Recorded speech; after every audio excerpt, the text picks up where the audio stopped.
नमस्कार दोस्तों, मैं हूँ राज सिंह, आप लोगों का दोस्त और आप लोगों का होस्ट। और मैं आज आपको लेके चलने वाला हूँ एक काफ़ी अच्छी जगह पे। चलना चाहोगे मेरे साथ? सबसे पहले तो मैं आप लोगों का धन्यवाद बोलूँगा तहे दिल से, जो पिछले कुछ एपिसोड्स हमारे म्यांमार की आइटनरी के ऊपर में आए, थाईलैंड के एंट्री वीज़ा के ऊपर आए। मतलब कि थैंक यू सो मच यार, आप लोगों ने काफ़ी अच्छा रिस्पांस दिया, काफ़ी लोगों के कमेंट्स आए, काफ़ी अच्छा वीडियो बना है, आपको देखने में अच्छा लगा, मुझे बनाने में अच्छा लगा। आज का वीडियो जो है वो भी काफ़ी ज़्यादा स्पेशल है दोस्तों, क्योंकि आज के वीडियो में भी हम आपके साथ बहुत ज़्यादा इन्फॉर्मेशन जो है शेयर करने वाले हैं। जिन लोगों ने हमारी पुरानी वीडियो देखी है उन लोगों को पता होगा कि हम ऑलरेडी जो है म्यांमार से थाईलैंड की ओर रवानगी साध चुके हैं। पिछले सफ़र में हमने आपको छोड़ दिया था थाईलैंड बॉर्डर पे। हम आपको आज थाईलैंड बॉर्डर से उठा के लेके जाने वाले हैं, थाईलैंड की सैर कराने वाले हैं। तो आज हमारे साथ आप लगे रहिए, क्योंकि हम आपको बताने वाले हैं थाईलैंड में आप किस तरीके से घूम सकते हैं एक काफ़ी ज़्यादा छोटे बजट पे। तो सबसे पहले दोस्तों हम बात करते हैं कितना पैसा लगेगा। दोस्तों अब तो एंटर हो गए, मतलब कि थाईलैंड घूमने के लिए हमको कितना पैसा लगेगा। तो एक बात तो हमने आपको पिछले एपिसोड में बताई कि थाईलैंड जो है हम भारतीयों को 15 दिन का जो है वीज़ा देता है, टूरिस्ट वीज़ा देता है। 15 दिन को हम किस तरीके से मैक्सिमम यूटिलाइज करें तो दोस्तों, और कितना पैसा लगेगा, तो यार देखो थाईलैंड घूमने के हिसाब से काफ़ी आसान है। मेरा 15 दिन camping, motor biking, hitch hiking सब कुछ करने के बाद जो आया खर्चा वो सिमिलरली म्यांमार के जैसा आया 15,000 रुपये। जी हाँ दोस्तों, 15,000 रुपये में 15 दिन, जिसमें आप मोटर बाइकिंग करेंगे, आप कैंपिंग करेंगे, सारा कुछ करेंगे। थाईलैंड जो है 2 भाग में बटा हुआ है। एक आपका साउथ हो जाता है, जहां पर आपका बैंकॉक पड़ गया, आपका बीचेस वगैरह पड़ जाते हैं। दूसरा आपका नॉर्थ भाग है। हम जो बेसिकली जाने वाले हैं नॉर्थ में हम एक्सप्लोर करेंगे थोड़ा माउंटेन, थोड़ा कल्चर, और उसके बाद हम आगे निकलेंगे। ये जो नॉर्थ भाग है मोटर बाइकिंग के लिए काफ़ी ज़्यादा फेमस है। यहाँ पर दूर दूर से लोग आते हैं, इवन काफ़ी मात्रा में थाई लोग आते हैं मोटर बाइकिंग स्पेशली करने के लिए। ये थाईलैंड का आप लद्दाख मान सकते हैं।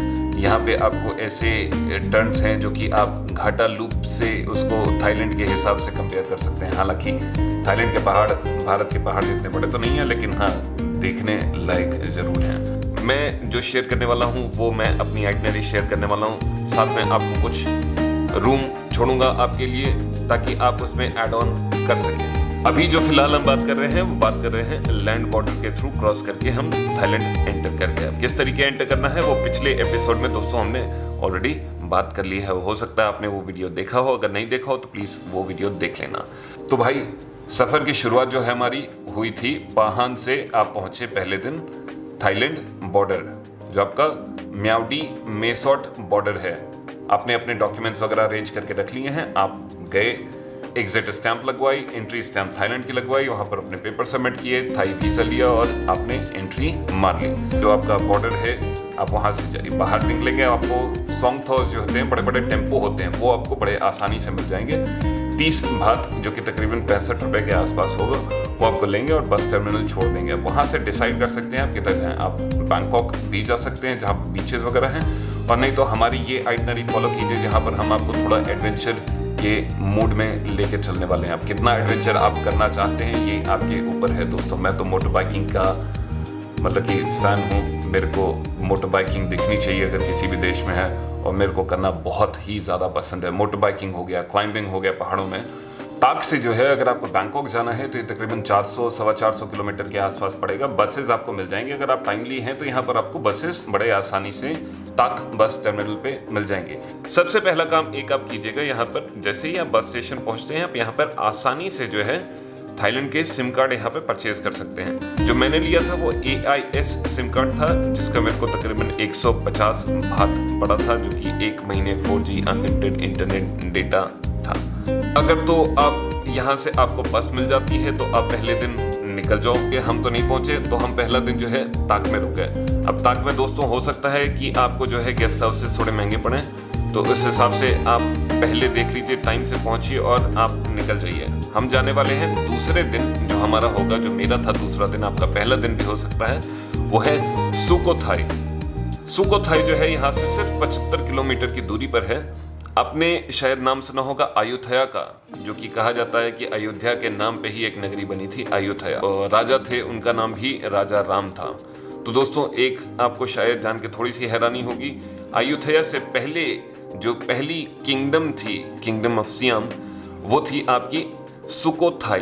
ताई रूलर्स वगैरह थे छोटे पैमाने पे, उन लोगों ने खामेर रूलर्स के अगेंस्ट में रिवोल्ट किया जो कंबोडियन रूलर्स थे, और उनको डिफीट किया और धीरे धीरे करके डायनेस्टी बना ली। तो भैया आप आराम से यहाँ से आप अगले दिन अगर जाते हो तो मेरे ख्याल से यहाँ से आपको तकरीबन 50 या 70-80 बात में आपको यहाँ से पहुँचा देंगे। अदरवाइज अगर आप हिचहाइक करना चाहते हैं तो दोस्तों बड़ी आसानी से आप खड़े हो जाइए हाईवे पे।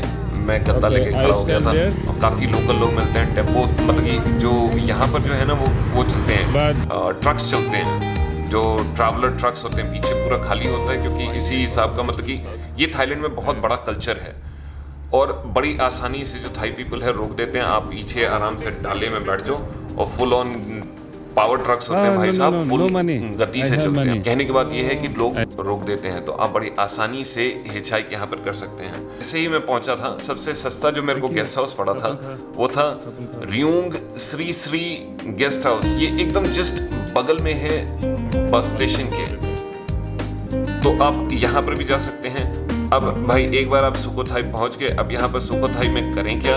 तो देखो दोस्तों, सुकोथाई में आप पहले दिन आराम करो, यहाँ पे नाइट मार्केट जाओ। थाईलैंड में भी नाइट मार्केट काफ़ी फेमस है। शाम को थोड़ा सा पार्क के आसपास आप टहल सकते हैं, वहाँ पे लोग शाम को जुम्बा वगैरह कर रहे होते हैं। इसके बाद अपना खाना पीना खा के आराम से आइए, क्योंकि हाँ अगला दिन जो है हमारा थोड़ी कसरत में गुजरने वाला है। अगले दिन जो है जैसा ही हमारा डे 3 होता है, हम जाने वाले हैं सुकोथाई ओल्ड सिटी, जो कि यहाँ का एक्चुअली में एक समय में किंगडम हुआ करती थी। जहाँ पर हम बस स्टेशन है, ये न्यू सिटी है, हम जाने वाले हैं ओल्ड सिटी। ओल्ड सिटी तकरीबन 15-20 किलोमीटर है। यहाँ पर आपको अपने यहाँ पर बस स्टेशन के सामने से ही सोंगथॉल्स, जो मैंने आपको बताया बड़े बड़े रेड कलर के टेम्पोज होते हैं, वो मिल जाएंगे और वो आपको तकरीबन 30 बात लेंगे, वो आपको ओल्ड सिटी छोड़ देंगे। आप एक बार ओल्ड सिटी पहुँच गए तो ओल्ड सिटी भी दोस्तों ये जो है पूरा जो ओल्ड सिटी, ये यूनेस्को की हेरिटेज साइट है। 12वीं शताब्दी के आपको काफ़ी ज़्यादा यहाँ पर शिल्पकारी मिल जाएगी, काफ़ी कुछ मिल जाएगा, जो मंदिर हैं, पगोड़ा हैं। और एक बात खास ध्यान रखने वाली है, जो ये सुकोथाई है यही एक किंगडम है जहाँ से आज की जो थाई लैंग्वेज है और आज का जो थाईलैंड हम जानते हैं यहाँ से ओरिजिनेट हुआ है। इसका महत्व जो है काफ़ी है, लेकिन चूंकि ये बैंकॉक से काफ़ी दूर पड़ जाता है इसलिए लोग इसको जनरली छोड़ देते हैं और अयोध्या ही घूम के चले जाते हैं। तो यहाँ पे जो है टेम्पल्स वगैरह भी काफ़ी पुराने हैं। और ये जो ओल्ड सिटी है ये 3 भागों में डिवाइडेड है, 3 जोन्स में डिवाइडेड है, और हर जोन के लिए आप एंटर करोगे तो आपको एंट्री फी देनी पड़ेगी। एंट्री फी जो है यहाँ की 100 बात है, 10 बात आपको जो है आपकी साइकिल के देने पड़ेंगे, तो 110 यही हो गए। और तो भैया एक तो पेडलिंग करनी थी, क्योंकि पैदल आप घूम नहीं सकते हो, तो साइकिल आपको रेंट लेनी पड़ेगी, जिसके लिए आपको 30 बात साइकिल के लिए देने पड़ेंगे। वो आपको बड़ी आसानी से जोन के सामने ही मिल जाएंगे। 30 उधर हो गए, 140 बात तो आपके इसी के हो गए। अब कौन सी जोन सबसे बेटर है, तो मैं जो सजेस्ट करूंगा आप सेंट्रल जोन में जाएं, जहां पर आपको सोंगथौ ड्रॉप करेगा, वहीं से आप अपना वहां पर आपको साइकिल मिल जाएंगी। और उसी के सामने जो है सेंट्रल पार्ट है। इसके अलावा और भी है जहाँ पर अच्छे अच्छे मंदिर हैं, लेकिन यहाँ पर तकरीबन 12-15 कुछ ऐसे हैं, काफ़ी सुंदर हैं और काफ़ी बड़ा एरिया है पेडलिंग करने के लिए, तो अच्छा है। इसके अगल बगल भी और छोटे मंदिर हैं और कुछ और भी साइट्स हैं जो कि फ्री हैं, जिनको आप बड़े आसानी से घूम सकते हो। उसके लिए आपको पैसे देने की ज़रूरत नहीं है। इतना कर लिया भाई आपने पेडलिंग करके, अगर थक हार गए हैं तो आराम से आइए, अपना साइकिल वापस कीजिए, यहाँ पर नाश्ता पानी कीजिए। 40 बात के आसपास में आपको यहाँ पर खाना मिल जाएगा, फ्राइड राइस वगैरह मिल जाएंगे, वो खाइए। यहाँ से सोंगथौ पकड़िए, 30 बात दीजिए, अपने गेस्ट हाउस वापस आ जाइए। इसके बाद शाम आपके पास फ्री है, शाम को आप आराम से भले आप आराम कीजिए, या फिर आप नाइट मार्केट घूमने चले जाइए, या फिर अगल बगल पैदल घूमने चले जाइए, तो वो भी आप कर सकते हैं। जो हमारा चौथा दिन है, हम यहाँ से आगे निकलने वाले हैं। और कहाँ निकलने वाले हैं, तो दोस्तों हम जाने वाले हैं चियांग माई। चियांग माई जो है सुकोथाई से तकरीबन 300 किलोमीटर की दूरी पर है, तकरीबन 6-6.5 घंटे लग जाते हैं। और यहाँ पर आपको जो है बसेस आपको जस्ट एकदम बस टर्मिनल पे ही मिल जाएंगी। और अगर आपको हिच हाइक करना है तो दोस्त आप फ्री हैं हिच हाइक करने के लिए। ये 6 घंटे 7 घंटे की करनी है अगर, तो अगर आपको हिच हाइक करना है तो मेक श्योर आप थोड़ा सा जल्दी उठ के इस कार्यक्रम को शुरू कर दीजिए। थोड़ा सा ऑफ जाइए हाईवे से, जहाँ बस स्टेशन से, और मैप्स में देख लीजिए। सो आप पहुंच गए 6 घंटे में, बस लिया आपने $6 में, आपको आराम से पहुंचा दिया। अब आप यहाँ पर पहुंच गए भैया आराम से आप 3-4 बजे के आसपास, ठीक है। अगर आप बस टर्मिनल पहुंचे हुए हैं, बस टर्मिनल के बाहर से ही आपको बसेस जो है यहाँ पर आने के लिए, नॉर्थ गेट आने के लिए मिल जाएंगी, जो कि आपको तकरीबन चार्ज करेंगी 15 बात के आसपास, या तो आप पैदल भी आ सकते हैं। चियांग माई है क्या दोस्तों? अगर चियांग माई छोटे फॉर्म में समझिए तो लोअर हिमालय समझ लीजिए। यहाँ का आपका जो थाईलैंड का है वो लोअर माउंटेनियस रीजन है। यहाँ पर अगल बगल काफ़ी कुछ है करने के लिए। अर्बन हब भी है, तो यहाँ पे काफ़ी आपको एक्सपैट कम्युनिटी है। ये छोटा सा शहर टाइप का है, काफ़ी अच्छा है, घूमने लायक, एक्सप्लोर करने लायक। और चूंकि यहाँ पर मैंने आपको बताया अर्बन लाइफस्टाइल है, यहाँ पर आपको इंटरनेट कनेक्टिविटी काफ़ी अच्छा है। यहाँ पर लोग क्लबिंग करने आते हैं, आप चिल आउट करने आते हैं, अगल बगल घूमने के लिए काफ़ी कुछ है। तो यहाँ पर आप आराम से अपने 3-4 दिन बड़े आराम से यहाँ पर गुजार सकते हैं। आप अगर आपने गेस्ट हाउस अपना बुक कर लिया, जैसे मैंने आपको पहले भी बताया दोस्तों, अपना गेस्ट हाउस आराम से बुक करके रखिए। ये नॉर्थ गेट के पास एक एरिया पड़ जाता है जहाँ पे वाट चान मन करके आपका पगोड़ा है, उसी के सामने एक गेस्ट हाउस है, जे गेस्ट हाउस। और यहाँ पर जो मेरे को गेस्ट हाउस रेंटल पे करना पड़ा था तकरीबन 90 बात पर डे। ये चीपेस्ट मेरे को चियांग माई में मिला था। 90 बात आप समझ लीजिए तकरीबन 200 रुपये पर नाइट। ये आपको बंक बेड्स हैं, और चूंकि मैंने आपको बताया ये पहाड़ी एरिया है, तो यहाँ पर आपको कोई AC वगैरह जनरली इन सस्ते गेस्ट हाउसेज में आपको नहीं मिलेगा। महंगे गेस्ट हाउस मैंने ट्राई नहीं किए। यहाँ पे काफ़ी अच्छी नाइट मार्केट है, वॉकिंग स्ट्रीट है, करने के लिए आप बड़े आराम से जाइए, वहाँ पे खाना पीना खा के आइए। अगर कुछ एक्सॉटिक भी खाना चाहते हैं तो यहाँ पर नाइट मार्केट में आपको काफ़ी अजीब अजीब फूड मिल जाएंगे, जैसे कि क्रोकोडाइल मीट, ब्लैक स्कॉर्पियन। तो यहाँ पे खाने के लिए अजीब अजीब तरह के खाने मिलते हैं। आप अगर कोई इस तरीके के फूड्स में इंटरेस्टेड है तो आप नाइट मार्केट में भी आपको मिल जाएगा, नहीं तो वेजिटेरियन फूड भी आपको मिल जाएगा। और भी यहाँ पर आपको सूवेनियर वगैरह खरीदना है, वैसे भी टाइम पास करना है, काफ़ी लोग जाते हैं फोटोग्राफी के लिए, वीडियोग्राफी के लिए, तो आप आराम से जा सकते हैं। शाम का आपका सफ़र ऐसा हो गया, आप आराम से अपने गेस्ट हाउस आ जाइए, आराम कीजिए, क्योंकि 5वें दिन हम घूमने वाले हैं चियांग माई। जैसे मैंने आपको पहले भी बताया, यहाँ पर करने के लिए काफ़ी कुछ है, तो हमारे दिन की जो शुरुआत है वो काफ़ी जल्दी होने वाली है। हम जाने वाले हैं यहाँ से डोय सुथेर। डोय सुथेर जो आपका एक पहाड़ी है चियांग माई में, यहाँ पर टेम्पल भी है। यहाँ पर पहुँचने के लिए आप नॉर्थ गेट के आसपास जाइए। नॉर्थ गेट से आप आराम से थोड़ा दूर पैदल चलिए, या फिर अपने गेस्ट हाउस के सामने से ही आपको सॉन्गथॉस, जो कि मैंने आपको बताया टेम्पल्स हैं, वो मिल जाएंगे। आप आराम से यहाँ पर जाइए, 30 बात लेंगे, आपको ऊपर ड्रॉप कर देंगे। मंदिर की जो मान्यता है वो काफ़ी ज़्यादा है, यहाँ पर काफ़ी मात्रा में लोग आते हैं। यहाँ पर एक एंट्री फी भी आपसे चार्ज करते हैं, तकरीबन पता नहीं 10-20 बात या ऐसे कुछ है, एंट्री भी है। गौतम बुद्ध की जेड की, मतलब कि कहते हैं काफ़ी अच्छी मूर्ति है, वो आपको यहाँ पर ऑथेंटिक आपको देखने को मिल जाएगी। मंदिर घूमिए। मंदिर के पीछे साइड में यहाँ पर एक विपासना कोर्स का सेंटर है, तो जो लोग अगर विपासना करना चाहते हैं तो यहाँ पर चियांग माई में बड़े आराम से कर सकते हैं। यहाँ पर 10 दिन का कोर्स कर सकते हैं, 15 दिन का कोर्स कर सकते हैं आपका विपासना का। काफ़ी अच्छा है। डोनेशन आपके ऊपर है कि आप क्या डोनेट करना चाहते हैं, नहीं करना चाहते हैं। तो एक बार भाई आपने डोय सुथेर ये घूम लिया। डोय सुथेर पे और भी यहाँ पर ट्रेल्स वगैरह जाती हैं। अगर आप इंटरेस्टेड हैं तो उन ट्रेल्स को वाटरफॉल्स की तरफ ले जाने के लिए तो आप वो भी ले जा सकते हैं। यहाँ पर कुछ ट्राइबल विलेजेस वगैरह हैं, वो भी एक्सप्लोर कर सकते हैं। मैप्स पे एक बार चेक कर लीजिएगा, लोगों से बात कर लीजिएगा, तो आपको ज़्यादा डिटेल मिल जाएंगी। एक बार आप डोय सुथेर के ऊपर से मतलब कि मंदिर घूम के नीचे आते हैं।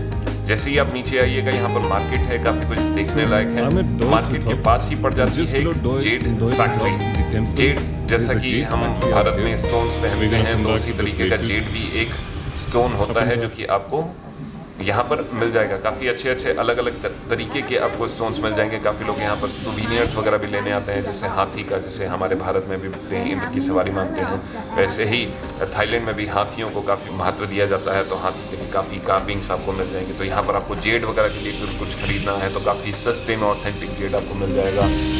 प्रमोशनल नहीं है, मैं आपको जनरल रेफरेंस के लिए बता रहा हूँ, क्योंकि ये ऑथेंटिक आपका जेड फैक्ट्री है। तो यहाँ पर आपको काफ़ी अच्छी चीज़ें मिल जाएंगी। आपको रिंग्स मिल जाएंगी, पेंडेंट्स मिल जाएंगी, इयर रिंग्स मिल जाएंगी, तो आप यहाँ पे अपने बजट के हिसाब से देख सकते हैं। इसके बाद दोस्तों आप फिर यहाँ से बाहर से ही सॉन्गथॉस लीजिए, वो आपको नॉर्थ गेट के आसपास छोड़ देगा। अब शाम को नॉर्थ गेट पे करना क्या है, तो नॉर्थ गेट भी घूमने लायक है, यहाँ पर कनाल्स वगैरह हैं, और खासकर नॉर्थ गेट पे ही एक नॉर्थ गेट जैज हाउस है। लाइव जैम सेशंस चलते हैं, काफ़ी अच्छे होते हैं। मतलब कि मैं तो, मेरे साथ एक मेरा फ्रेंड भी था, टूनी, हम लोग आराम से वहाँ पर मिले और हमारी शाम कट गई। इसके बाद दोबारा दोस्त आप अपने गेस्ट हाउस पे आ जाइए, क्योंकि छठा दिन जो है हमारा काफ़ी लंबा गुजरने वाला है। छठे दिन की जो हमारी शुरुआत होती है वो दोस्तों एकदम सुबह सुबह जल्दी होती है। यहाँ से तकरीबन 40 किलोमीटर की दूरी पे पड़ जाती है आपकी स्टिकी वाटरफॉल्स, जो कि काफ़ी अच्छे हैं घूमने के लिए। काफ़ी लोग जाते हैं यहाँ पे, मतलब सीनिक एरिया है, एक तो आउटस्कर्ट्स पे है, तो मोटर बाइकिंग का भी मज़ा काफ़ी है। और भी पॉइंट्स हैं कहाँ कहाँ आपको घूमना है। मैप जो है वो आपको जहाँ पर मोटर बाइक रेंट करेंगे वहाँ से ही मिल जाएगा। ठीक है, आप अपनी मोटर बाइक आपने पता कर लिया कहाँ से रेंट करनी है, तो वहाँ पर जाइए आप रेंट कर लीजिए। जहाँ से मैंने रेंट की थी उसका नाम था बैम्बू बाइक्स। ये फिल करके ऑस्ट्रेलियन बंदा है जो कि रन करता है लोगों के साथ मिलके, और काफ़ी अच्छी रेपुटेशन है। मैं बैम्बू बाइक्स डेफिनेटली सजेस्ट करूँगा, बाकी आप और भी चेक कर सकते हैं। यहाँ पर जो बाइक्स हैं आपको 100 से लेके 150 भात तक आपको अच्छी बाइक्स मिल जाएंगी। मैं जो सजेस्ट करूँगा आप तकरीबन 125-150 भात की अगर कोई सेमी ऑटो आप बाइक लीजिए जो गेयर्ड बाइक होंगी, ताकि आप अगर थोड़ा सा एलिवेशन पे भी हैं तो बड़े आराम से चला सकें। और कंडीशंस आप देख लीजिए। बाकी जो टर्म्स एंड कंडीशंस है दोस्तों, एक चीज़ का ध्यान रखिए कि आप थाईलैंड में अगर आप मतलब कि रेंट कर रहे हैं तो या तो आपको अपना पासपोर्ट देना पड़ेगा, नहीं तो या तकरीबन 2000 भात आपको एज अ डिपॉजिट मनी देनी पड़ेगी। चियांग माई से अगर हम करते हैं दोस्तों, तो चियांग माई से एक चीज़ का खास ध्यान रखिएगा, जब आप मोटर बाइक रेंट कर रहे हैं, जैसे ही आप मतलब कि मोटर बाइक लेके जाएंगे हाईवे पे, तो आपको हाईवे पुलिस वगैरह मिल सकती है जो कि आपको रोक लेगी, और उसके बाद फिर आपको या तो फाइन पे करना पड़ेगा, नहीं तो कुछ अगर आपके पास इंटरनेशनल ड्राइविंग लाइसेंस है फिर तो ठीक है। हम लोग एक्चुअली में 3 लोग थे, मैं मेरी फ्रेंड के साथ हुए जो मेरे को काउच सर्फिंग पे मिली थी। हम लोग सेम चीज़ करने जा रहे थे। उसके बाद मेरा दोस्त टोनी, तो हम तीनों तो थे। टोनी तो भैया आगे निकल लिया, हम दोनों को पकड़ लिया। अब यहाँ से आप शाम को घूम के आराम से वापस आ जाइए मोटर बाइकिंग वगैरह करके। काफ़ी कुछ है वो आपको मैप्स में आपको पता लग जाएगा आपको कहाँ कहाँ जाना है। मैं स्टिकी वाटरफॉल्स डेफिनेटली यहाँ पे आपको रेकमेंड करूँगा। इसके अलावा लोग क्लिफ जंपिंग वगैरह की साइट्स वगैरह हैं काफ़ी यहाँ पे, तो करने के लिए और भी काफ़ी चीज़ें हैं, आप रिसर्च कर सकते हैं। इसके बाद जो हमारा दोस्तों यहाँ का सफ़र जो है चियांग माई का यहीं पर रुकेगा। हम 7वें दिन यहाँ से आगे जाने वाले हैं। तो हम कहाँ जाने वाले हैं दोस्तों? हम जाने वाले हैं पहाड़ों में। हम यहाँ से जाने वाले हैं पाई। अब पाई तकरीबन यहाँ से 300 किलोमीटर के आसपास है, और ये पूरा का पूरा जो है माउंटेनियस रीजन पड़ जाता है। तो यहाँ से थोड़ा सा ठंडा है और रिवर वगैरह क्रॉस करती है, तो काफ़ी अच्छा है एरिया। तो पाई जाने का रास्ता भी ना बड़ा खतरनाक है भैया। 762 शार्प टर्न है, ऐसे ऐसे ऐसे ऐसे करके आपको लेके जाएगा, और उसके बाद आपको पाई पहुंचा देंगे। ये समझ लीजिए कि आप अगर रेफरेंस लीजिए तो घाटा लूप्स जो है लद्दाख के, उससे आप रेफरेंस ले सकते हैं। ऐसे ऐसे ऐसे ऐसे चक्कर बना के लेके जाता है। इसलिए लोग जो है थाईलैंड के यहाँ पर मोटर बाइकिंग करने के लिए भी आते हैं मेरे दोस्त। एक्चुअली में ये एक हिप्पी टाउन है, और यहाँ पर भगवान भोलेनाथ का नाम लेके सब मस्त रहते हैं। तो यहाँ पर आपको काफ़ी हिप्पी कल्चर मिल जाएगा। यहाँ पर वॉकिंग स्ट्रीट है, बार स्ट्रीट है, खाने के लिए है, नाइट मार्केट है, और यहाँ पे करने के लिए वैसे तो वाटरफॉल्स है, मोटर बाइकिंग है, और भी काफ़ी कुछ है। तो यहाँ पर करने के लिए बहुत कुछ है। काफ़ी लोग जो है चियांग माई से ही मोटर बाइक रेंट करते हैं, और पूरा का पूरा जो है पाई जाते हैं। पाई से पूरा एक मे हॉन्सॉन लूप है जो तकरीबन 3 दिन का लूप है। अगर आप करना चाहें तो आप चियांग माई से तकरीबन 5 से 6 दिन या 7 दिन का आप मोटर बाइक रेंटल की भी बात कर सकते हैं, और ले जाके पूरा मे हॉन्सॉन से दोई इंथलॉन, जो कि आपका थाईलैंड का हाईएस्ट पॉइंट है और थाईलैंड की स्पेस ऑब्जर्वेटरी है, वहाँ तक भी जा सकते हैं। उसके बाद वो आप वापस आ सकते हैं। मैंने वो नहीं किया, मैं सीधा गया पाई। यहाँ पर आप जाएँ कैसे? तो आपको बस टर्मिनल 2 से आपको बस मिल जाएगी, 150 बात लेगी, आराम से आपको तकरीबन 5 से 6 घंटे में छोड़ देगी। अब पहुंच गए यहाँ पर आप। अगर अपने सुबह टाइमली शुरुआत की है तो तकरीबन आप 3-4 बजे तक यहाँ पर पहुंच जाओगे। अब यहाँ पर करेगा कहाँ पर जाएं? तो भैया यहाँ पर जो गेस्ट हाउस मैंने बुक किया था उसका नाम था लेजी गेस्ट हाउस, और एक्चुअली में लेजी वाइब्स है, मतलब कि लोग चिल्ड आउट हैं, यहाँ पर आराम से रहते हैं। जो बंक बेड्स हैं वो मेरे को लेजी गेस्ट हाउस में पड़े थे 100 भात के। खाना यहाँ पर आपको नाइट मार्केट वगैरह में मिल जाएगा, जनरली 35 भात 40 भात के आसपास आपको पात थाई वगैरह मिल जाएगी काफ़ी अच्छी पोर्शन में। चिल्ड आउट रहिए, यहाँ पर रहने का भी, रहना खाना पीना काफ़ी सस्ता है। उसके बाद हमारी है शुरुआत यहाँ से होने वाली है थोड़ी लंबी, लेकिन वो भी होगी बड़े आराम से। उसका भी रीज़न मैं आपको बताऊँगा। यहाँ से हम जाने वाले हैं मे हॉन्सॉन लूप, जैसे मैंने आपको बताया चांग माई से भी होता है, लेकिन हम करने वाले हैं पाई से। पाई से आगे मे हॉन्सन, यहाँ पे कोई टेंशन नहीं है, बड़े आराम से यहाँ पर आगे जा सकते हो। अच्छा, यहाँ पर मोटर बाइक रेंट कैसे करें? तो दोस्तों आपको मोटर बाइक जो है अपना मेन सेंटर पे जाइए, आपको बड़े आराम से यहाँ पर मोटर बाइक्स मिल जाएंगी। तकरीबन 125 बात 150 बात की आपको सेमी ऑटोमेटिक मोटर बाइक मिल जाएगी। यहाँ पर भी सेम आपको पासपोर्ट जो है अपना डिपॉजिट करना पड़ेगा। अच्छा, एक प्रो टिप मैं आपको देना चाहूँगा, आप रेंट करते हैं अपनी मोटर बाइक तो दोस्त वीडियो पूरा बना लीजिए, मतलब कि बाइक स्टार्ट करके उसकी आवाज़ का और उसके पूरे इर्द गिर्द मतलब चक्के कैसे हैं, ताकि आप जब वापस आइए तो अगर कुछ उसमें ख़राबी होती है तो आपको पता रहे कि आप किस तरीके से, मतलब कि समझ रहे हो ना, नहीं तो आप हो सकता है आप स्कैम में भी फंस जाओ। तो इस तरीके से आप इस चीज़ से बच सकते हो। अच्छा, यहाँ पर जो बाइक्स हायर होती हैं बाइक ये 24 घंटे पर हायर होती हैं। तो अगर आपने सुबह 8 बजे बुक की है तो आपको अगले दिन सुबह 8 बजे आपको ये वापस ला के देनी पड़ेगी। हम गए अपनी मोटर बाइक हमने यहाँ पर रेंट की। यहाँ पर आप रेंट कीजिए 3 दिन के लिए, क्योंकि मे हॉन्सन लूप अगर आप पूरा करते हैं तो आपको 3 दिन तकरीबन लग जाएंगे। हम पहले दिन जाने वाले हैं यहाँ से मे हॉन्सन सिटी, जो कि तकरीबन 110 किलोमीटर है। यहाँ पर आप जाएंगे दोए खोंग मू हिल, ये आपका वाट प्राथात दोए मू, अगर मैं सही प्रोनाउंस कर रहा हूँ तो जगह का नाम है, गलत प्रोनाउंस कर रहा हूँ तो क्षमा चाहता हूँ आप लोगों से। आप यहाँ पर आराम से जा सकते हैं। थाईलैंड में जो है कैंपिंग कल्चर बहुत स्ट्रॉन्ग है, तो बड़े आराम से यहाँ पर कहीं भी जाके ना कैंप कर सकते हैं, लेकिन आप पूछ लीजिए लोगों से, ठीक है। अब जैसे यहाँ पे डॉय खोंग मू हिल, आप आराम से जाके रात को भी यहाँ पर सो सकते हैं। तो इस चीज़ का खास ख्याल रखिएगा, प्रो टिप मैं आपको दे रहा हूँ सस्ते ट्रैवल करने की। दूसरा मैं जो आपको बता रहा था कि अगर आपको कहीं भी हाईवे पेट्रोल पुलिस दिखती है, उनके कैंप दिखते हैं, तो जरूर गाड़ी रोक दीजिए।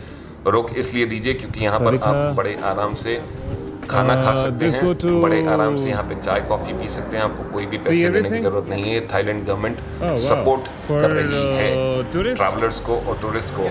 ये हाईवे पेट्रोल पुलिस इसीलिए आपको पूरे आपको मतलब कि पूरे के समझ लीजिए आपको मे हॉन्सन लूप में आपको मिल जाएंगे ये, और हर जगह फ्री सर्विस है। आप अपना पानी रिफिल कर सकते हैं, आप यहाँ पे नूडल्स खा सकते हैं, आप यहाँ पे कई बार आपको संतरे मिल जाएंगे, ऑरेंजेस मिल जाएंगे, नहीं तो आप कॉफ़ी वगैरह पी सकते हैं, और कुछ एनर्जी ड्रिंक्स वगैरह भी आप यहाँ से ले सकते हैं। साइकिलिस्ट, क्योंकि काफ़ी थाईलैंड में साइकिलिस्ट हैं लोग, तो इस चीज़ को बढ़ावा देने के लिए यहाँ पर इन लोगों ने बूथ्स बनाए हुए, और ये बूथ्स हर जगह आपको 20-25 किलोमीटर पे आपको मिल जाएंगे। अगर आप कोई भी प्रॉब्लम में हैं, आपको इवन की कैंपिंग करनी है, तो आप इनके यहाँ पर भी रुक सकते हैं for free, everything for free. डॉय खोंग मू हिल पे पहुँच के क्यों पहुँचे? एक तो यहाँ का हाईएस्ट मे हॉन्सन का हाईएस्ट पॉइंट है, दूसरा यहाँ से जो नज़ारा आता है ना दोस्त, यहाँ से मतलब कि टाइम लैप्सेस, यहाँ से फोटोग्राफ्स लोग स्पेशली थाईलैंड में लेने के लिए आते हैं। ये एकदम इंस्टाग्राम का दी पॉइंट है। यहाँ पर आपको एकदम लगेगा जैसे आप हेवन में हो, और पूरी मे हॉन्सन सिटी पूरे एकदम बादलों के अंदर ऐसे ऐसे ऐसे ऐसे कवर्ड होती है।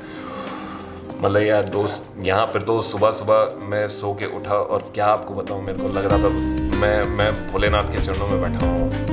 मतलब कि इतनी प्यारी फीलिंग आती है यहाँ पे। और सुबह जैसे ही यहाँ पर मंदिर खुलता है, तो मंदिर की तरफ से यहाँ पर काफ़ी अरेंजमेंट्स है यात्रियों के लिए। चाय नाश्ता मुफ्त है, आप डोनेशन देना चाहें वो आपके ऊपर है, अदरवाइज़ यहाँ पर बड़े आराम से आप चाय पी सकते हैं, आप थोड़ा बहुत नाश्ता कर सकते हैं, कुछ कुकीज़ वगैरह वो लोग देते हैं, आप उसको एंजॉय कर सकते हैं। इसके बाद दोस्तों हम आगे की सफ़र हम अपना जारी रखेंगे। मे हॉन्सन से हम जाने वाले हैं डॉय इंथलोन। मे हॉन्सन से डॉय इंथलोन है तो बहुत ज़्यादा दूर नहीं, तकरीबन 150 किलोमीटर के आसपास, 200 किलोमीटर के आसपास है। लेकिन ये जो रास्ता है ये पूरा का पूरा पहाड़ी रास्ता है, तो आपको गाड़ी जो है बड़े आराम से चलानी पड़ेगी।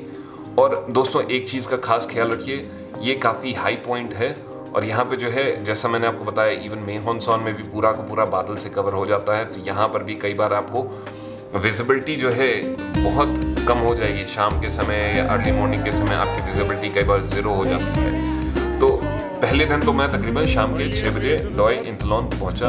यहाँ पर जो है मैंने आपको बताया थाईलैंड की स्पेस ऑब्जर्वेटरी भी है, तो यहाँ पे काफ़ी कुछ है। तो पहले दिन तो मैं देख नहीं पाया क्योंकि मैं 6 बजे शाम को पहुंचा था, तो मेरे को वापस आना पड़ा।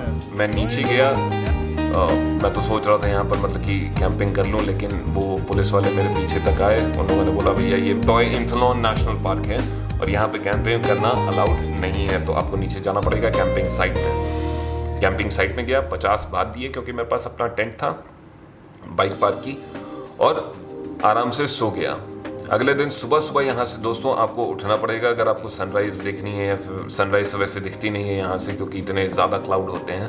लेकिन ये जो पॉइंट है दोस्तों, ये एकदम कोल्डेस्ट पॉइंट है, तो यहाँ पर अगर आप जा रहे हैं तो इस चीज़ का भी खास ध्यान रखिए कि आप कवर होके जाएं क्योंकि बहुत ठंड हो जाती है इधर नॉर्थ में।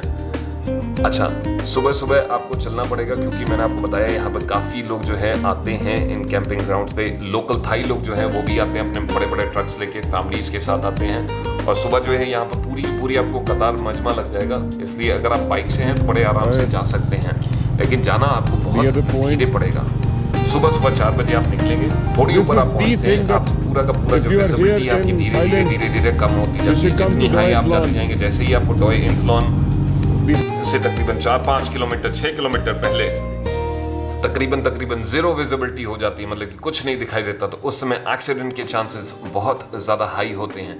तो दोस्तों इस बात का खास प्रिकॉशन लीजिएगा अगर आप मोटर बाइक से जा रहे हैं। इसके बाद आप डॉय इंथलॉन पहुंच गए, वहाँ पर जाइए अपना थोड़ा स्पेस ऑब्जर्वेटरी में अगर टाइम गुजारिए, यहाँ पर टाइम लैप्सेस वगैरह लीजिए, फोटोग्राफ्स लीजिए, उसके बाद वापस आइए बाइक से। और आप चाहें तो आप और भी यहाँ पर रुक सकते हैं, आप चाहें तो और भी कहीं हाइकिंग वगैरह के बारे में पता कर सकते हैं। मैंने हाइकिंग यहाँ पर नहीं की, वैसे यहाँ पर करने के लिए हाइकिंग्स वगैरह भी हैं, आप कर सकते हैं। अगर आपको रुकना है कैंप में तो आप और भी रुक सकते हैं, आप पानी वगैरह बड़े आराम से मिल जाता है, नहाने का है, क्लीन आपको टॉयलेट्स हैं तो कोई टेंशन नहीं है, फुल गुड कल्चर है आपको, मतलब कि फील गुड वाली फैक्टर आएगा। अगल बगल काफ़ी थाई लोग हैं, यहाँ पर पूरा एकदम कुकिंग वुकिंग चल रही होती है, तो मस्त एकदम वो है। हम तो भैया यहाँ से अगले दिन निकल गए। अच्छा, यहाँ पे 2 राउट हैं, मैं आप हाईवे पे देख लीजिएगा। आप चाहें तो यहाँ से चांग माई भी जा सकते हैं, जो चांग माई से बाइक लेते हैं वो यहाँ से पाई होते हुए, मे हॉन सॉन होते हुए, डॉय इंथलॉन होते हुए फिर नीचे चले जाते हैं चांग माई। लेकिन हम चांग माई नहीं जाने वाले हैं, हम वापस जाने वाले हैं पाई। अब वापस जाने के भी 2 रास्ते हैं, तो आप दूसरा रास्ता जो है 1099 या 1074 कुछ ऐसे राउट है, आप दूसरा राउट पकड़िए जिसमें आपको यहाँ पर ये गार्डन मिलेगा, मैं नाम भूल गया, गार्डन में जाइए, इस गार्डन का रास्ता फॉलो कीजिए तो आप एक्चुअली में मे हॉन सॉन का सर्कल लगा रहे होंगे। तो मे हॉन सॉन सिटी इधर थी पहली बार जब आप आए, और उसके बाद दूसरी बार आप उसी का सर्कल लगाते हुए पाई की तरफ निकल जाएंगे। ये जो एरिया है काफ़ी रूरल है, यहाँ स्ट्रॉबेरीज की ऑर्गेनिक फार्मिंग होती है, कॉर्न की ऑर्गेनिक फार्मिंग होती है, केलों की ऑर्गेनिक फार्मिंग होती है। तो यहाँ पे काफ़ी आपको जो है पहाड़ पे ऑर्गेनिक फार्मिंग का काफ़ी कुछ है कल्चर, तो ये आपको मिल जाएगा। आप आराम से बढ़िए पाई की तरफ। उसके बाद आपको रास्ते में एक तापाई हॉट स्प्रिंग्स, यहाँ पर ज़रूर जाइएगा। ये तकरीबन पाई से 25 किलोमीटर के आसपास पहले पड़ जाती है और यहाँ पे बहुत कम लोग आते हैं। पानी यहाँ का काफ़ी ज़्यादा नेचुरली गर्म है, मतलब कि आप लिटरली सीधा खोलता हुआ पानी में अपनी उंगली नहीं डाल सकते हैं। अंडे वगैरह शाम के समय लोकल लड़के वगैरह लेके आते हैं, यहाँ पर बॉईल करते हैं और फुल चैनल्स वगैरह बने हुए हैं, तो आप यहाँ पे बाथ जो है बड़े आराम से कर सकते हैं। तो चैनलाइज वाटर किया हुआ है, कुछ चैनलों में पानी थोड़ा सा गर्म है, आगे जाके थोड़ा सा ठंडा हो जाता है। तो यहाँ पे मतलब कि आप गुजारने के लिए टाइम जो है बड़े आराम से गुजार सकते हैं। इसके बाद आप आराम से आइए पाई में गेस्ट हाउस पे जाइए, बाइक वापस कीजिए। इसके बाद जो है हमारी सफ़र जो है आगे स्टार्ट होने वाला है। इससे हम जाने वाले हैं पहले चांग माई, और चांग माई से आगे हम जाने वाले हैं अपने लास्ट पॉइंट पे जो कि है चांग राई, जो कि आपका नॉर्दर्न मोस्ट पॉइंट पड़ जाता है थाईलैंड का। दोस्तों यहाँ से कोई ओवरनाइट बस नहीं है, इसलिए आपको लेटेस्ट निकल जाना चाहिए, क्योंकि यहाँ से 6 घंटे लगेंगे तो आप लेट हो गए तो आपको आगे की बस नहीं मिलेगी। जैसे मेरे को आगे की बस नहीं मिली थी, लोकल्स वगैरह से बात की और मैंने वहीं पर अपना टेंट लगा लिया। मतलब कि इतने अच्छे लोग हैं, लोगों ने किसी ने मेरे को मना नहीं किया कि कोई आके मेरे को डिस्टर्ब नहीं कर रहा था। तो साइड में अपने भैया अपना खोपचा ढूंढा, वहाँ पर टेंट डाला और सो गए हम। सुबह सुबह उठे, यहाँ से 125 से 150 भात लगे, मेरे को छोड़ दिया इन लोगों ने चांग राई। अब चांग राई जो है नॉर्दर्न मोस्ट पॉइंट पड़ जाता है, जैसे मैंने आपको पहले भी बताया। तो यहाँ पर आप बड़े आराम से काफ़ी कुछ है करने के लिए, टेम्पल्स वगैरह देखने के लिए है। और इसके बाद आप अपनी आगे की जर्नी प्लान कर सकते हैं। यहाँ से बॉर्डर है म्यांमार के साथ, बॉर्डर है लाओ के साथ। तो अगर आपको आगे ट्रैवल करना है लाओ तो आप बड़े आराम से कर सकते हैं, जो कि आपका चांगथोंग हुआ जाई चांगथोंग आपका बॉर्डर पड़ जाता है। नहीं तो दूसरे साइड आपका थाचिलेक बॉर्डर पड़ जाता है, जो कि म्यांमार से कनेक्ट होता है, जो कि मैंने आपको पहले शायद म्यांमार की सीरीज़ में बताया होगा। ये रेस्ट्रिक्टेड एरिया है तो लोग बस जाते हैं यहाँ पर बॉर्डर रन के लिए, वापस आ जाते हैं। अगर आपको वैसे एंटर करना है तो यहाँ पर काफ़ी लंबा प्रोसेस है, मतलब कि आपको आगे थोड़ा सा देखना पड़ेगा। खैर, हम पहुँच गए चियांग राई। अब चियांग राई में भाई हम जाएँ कहाँ? तो मैंने जो बुक किया था दोस्तों, वो बुक किया था अचारा मेंशन। ये तकरीबन 2 किलोमीटर मेन बस स्टैंड के पास से है और ये हाईवे के एकदम बगल में पड़ जाता है।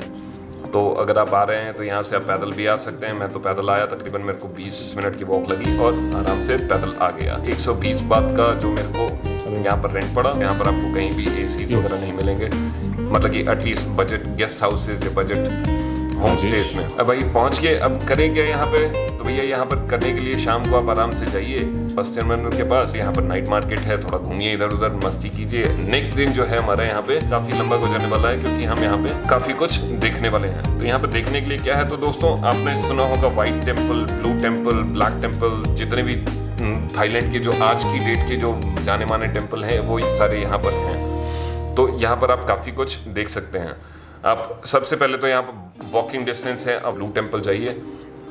मेरे को तो खैर हिच हाइक करके चला गया था, क्योंकि मैंने आपको जैसे बताया वो पुलिस बूथ पे गया, वहाँ पर लोगों ने बोला चलो हम छोड़ देते हैं। तो उन लोगों ने फ्री में मेरे को पहले तो ब्लू टेम्पल छोड़ दिया। ब्लू टेम्पल के बाद दोबारा मैंने हिच हाइक की, मेरे को व्हाइट टेम्पल तक भैया मेरे को हिच हाइक मिल गई। भाई साहब ने मेरे को वहाँ पर छोड़ दिया। छोटी सी एंट्री फी पे करनी पड़ती है आपको अगर आपको मेन व्हाइट टेम्पल देखना है, अदरवाइज मोस्टली फ्री है। आप आराम से जाके देखिए और यहाँ पर अपना शाम वगैरह काटिए, उसके बाद आप वापस आ जाइए। अगर आपके पास अभी भी दिन बचे हुए हैं तो अच्छी बात है, क्योंकि हम तो 14 दिन यहाँ पर दोस्तों हमने यहाँ पर फिनिश कर लिया। अब 15वें दिन हम क्या करें दोस्तों, तो 15 दिन जैसे मैंने आपको पहले भी बताया, 15 ही दिन का वीज़ा थाईलैंड हम लोगों को देता है। तो आपको कंट्री छोड़ के जाना पड़ेगा। तो हम यहाँ से ईजी वे कहाँ से निकल सकें, तो यहाँ से दोस्तों हम आगे की कंट्री बड़े आराम से जा सकते हैं और उसको भी घूमना काफ़ी जो है आसान है। काफ़ी छोटे बजट में आप उसको घूम सकते हैं। तो हम जाने कहाँ वाले हैं दोस्तों, तो मैं जो गया वो गया लाओ, जो कि यहाँ से तकरीबन 100 किलोमीटर की दूरी पर है। चियांग माई बस टर्मिनल से जो बस चलती है वो अचारा मेंशन के सामने से होके जाती है आपका बॉर्डर के लिए हुआ जाए, चियांगखोंग हुआ जाए लैंड बॉर्डर की तरफ। आप यहाँ पर आराम से पहुँच जाइए। ये आपसे लेंगे 65 बात, तकरीबन 100 किलोमीटर की राइड है, तो तकरीबन 2-2.25 घंटे लगेंगे। आराम से रूरल एरिया से होके जाता है। सीनरी जो है काफ़ी मज़ेदार है। आप यहाँ से घूमते घूमते पहुँचिए, जहाँ पर आपको बस ड्रॉप करेगी। वहाँ से आपसे तकरीबन 2 किलोमीटर मेन बॉर्डर है। आप चाहें तो पैदल चले जाइए और नहीं तो टेम्पो जो है तकरीबन आपसे 50 बात चार्ज करेंगे। चाहें तो हिच हाइक कर लीजिए। अब भैया यहाँ तक तो आप बॉर्डर पर पहुँच गए। अब लाओ में एंटर किस तरीके से करना है, तो ये दोस्तों हम आगे के वीडियो में बात करेंगे और डिटेल में किस तरीके से एंटर करें, क्या क्या डॉक्यूमेंटेशन वगैरह चाहिए। फिलहाल के लिए तो दोस्तों इतना ही। आशा करता हूँ दोस्तों ये वीडियो आपको जो है काफ़ी इंफॉर्मेटिव लगा हो। अगर मैं कुछ मिस आउट कर गया हूँ तो प्लीज़ हमें कमेंट्स में बताइए, हम उसके बारे में भी बात करेंगे। शेयर कीजिए हमारे इस वीडियो को और भी दोस्तों के साथ और भी लोगों के साथ, अपने परिजनों के साथ। हो सकता है ये वीडियो किसी न किसी के काम में आ जाए। दोस्तों अगर आप हमारे वीडियोस को पहली बार देख रहे हैं तो प्लीज़ हमें सपोर्ट कीजिए, सब्सक्राइब कीजिए हमारे इस चैनल को। और मैं राज सिंह आप लोगों से दोबारा मिलूंगा एक काफ़ी अच्छे इंफॉर्मेटिव वीडियो के साथ। जय हिंद, जय भारत।